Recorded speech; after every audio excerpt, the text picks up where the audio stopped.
Hormuz প্রণালীতে অবরোধের ঘোষণা দিয়েছে ডোনাল্ড ট্রাম্প প্রশাসন, আর এর প্রভাব পড়তেই বিশ্ববাজারে আবারও লাফিয়ে বাড়ছে জ্বালানি তেলের দাম।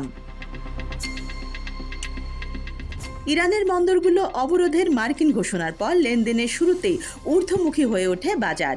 এতে বৈশ্বিক জ্বালানি বাজারে নতুন করে অস্থিরতা দেখা দিয়েছে। যুক্তরাষ্ট্রের বাজারে অপরিশোধিত তেলের দাম 8% বেড়ে ব্যারেল প্রতি $104.24 পৌঁছেছে। একই সঙ্গে আন্তর্জাতিক মানদণ্ড ব্রেন্ট ক্রুড তেলের দামও 7% বেড়ে দাঁড়িয়েছে $102.29।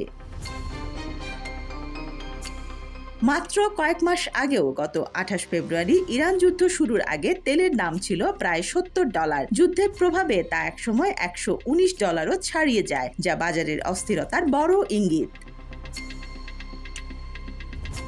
এর আগে পাকিস্তানে বৈঠকের খবরে কিছুটা স্বস্তি ফিরে এসেছিল বাজারে। জুনে সরবরাহের জন্য তেলের দাম নেমে এসেছিল $95.20, কিন্তু নতুন করে অবরোধের ঘোষণা সেই স্বস্তি কেড়ে নিয়েছে।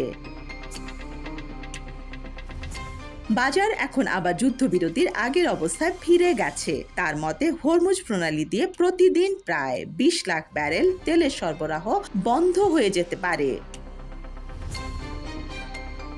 রোববার ডোনাল্ড ট্রাম্প জানান, মার্কিন নৌবাহিনী খুব শিগগিরই হরমুজ প্রণালী অবরোধ শুরু করবে। ইরানের সঙ্গে দীর্ঘ আলোচনার পরও কোনো সমাধান না আসা এবং যুদ্ধবিরতি ভেঙে পড়ার শঙ্কায় পরিস্থিতি আরও জটিল হয়ে উঠেছে।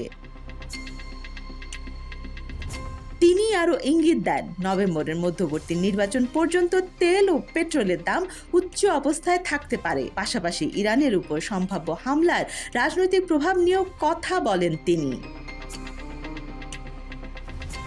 এদিকে ইরান সংঘাতের মধ্যেই সৌদি আরব জানিয়েছে, তারা পূর্ব পশ্চিম পাইপলাইনের মাধ্যমে দৈনিক প্রায় 70 লাখ ব্যারেল তেল উত্তোলনের পূর্ণ সক্ষমতা পুনরুদ্ধার করেছে।